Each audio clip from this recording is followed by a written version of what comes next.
Russia has recaptured land hard won by Ukrainian troops at the peak of their summer counteroffensive in the south, making progress around the southern village of Robotyne. The situation has reinforced the war's latest reality. With their counteroffensive stalled, Ukrainian troops are now on the back foot in many places. Besides Robotyne in the south, they are also struggling in the east, having all but retreated from the town of Marinka, officials said this week. Deepening their challenges, Kyiv is increasingly worried that its military will not have the resources to keep up the fight. Washington announced on Wednesday that it was releasing the last remaining Congress-approved package of military aid available to Kyiv. Now, we are losing some fields, but if the U.S. aid is delayed, we will begin to lose towns, Yehor Chernev, the deputy chairman of the Ukrainian Parliament's Committee on National Security, Defense and Intelligence, said in an interview last week.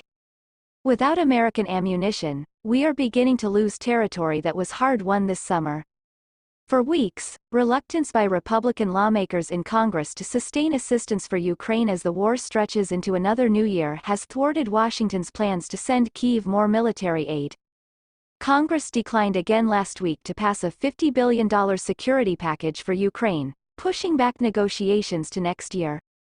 Although some military aid could still flow from a separate program overseen by the Pentagon, the Biden administration is now tapping into the last remaining funds already approved by Congress. A $250 million package announced on Wednesday, which includes air defense equipment, artillery shells and over 15 million rounds of small arms ammunition, is likely the final tranche of available funding, according to American officials. When that one is done, the National Security Council spokesman, John Kirby, told reporters last week, "We will have no more replenishment authority available to us." The Ukrainian military says its troops are facing shortages of critical equipment and ammunition. Some soldiers and commanders have said the shortfall has led them to scale back some operations and move to a defensive strategy. The situation around the village of Robotyne, in the southern Zaporizhia region, may be a case in point. Western-trained and equipped Ukrainian brigades retook the village in August after weeks of fighting. But the Institute for the Study of War, a Washington-based research group, said on Wednesday that Russian forces had now retaken positions captured by Ukraine during the counteroffensive, likely after Ukrainian forces withdrew to more defensible positions near Robotyne for the winter. Russian troops have recently advanced from the southwest and east, pushing from Verbov, a nearby village that Ukrainian troops tried unsuccessfully to capture this summer to extend the bulge they had created in Russia's defenses, according to the ISW and open-source maps of the battlefield. Russia's advances have been limited so far. The open-source battlefield maps show that its forces have barely recaptured a few square miles of territory on the flanks of Robotyne. But Alexander Tarnovsky, the head of Ukraine's forces in the south, acknowledged to the BBC on Wednesday that the situation in our sector is extremely difficult.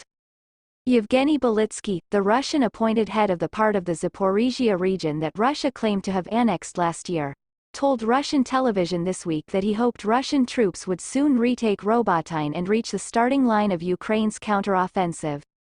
That would be a significant morale blow to Ukraine. Robotyne was one of the rare successes of the Ukrainian counteroffensive. Its capture after weeks of grueling fighting, far longer than the few days that the Ukrainian military leadership originally thought it would take, underlined the immense challenges Kyiv faced in punching through deep, dense Russian defenses.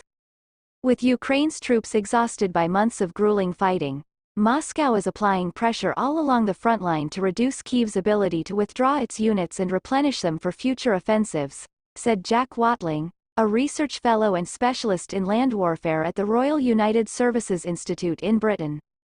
The Russians are going to have the advantage through the next few months, Mr. Watling said in a telephone interview this week.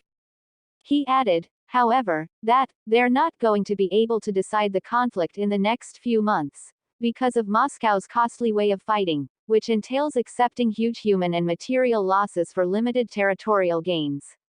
Mr. Watling said that if Ukraine's allies were to continue sending more weapons, the dynamics on the battlefield could be altered. Mr. Chernev, the Ukrainian lawmaker, said, everything will depend on how quickly Congress votes on the aid package for Ukraine,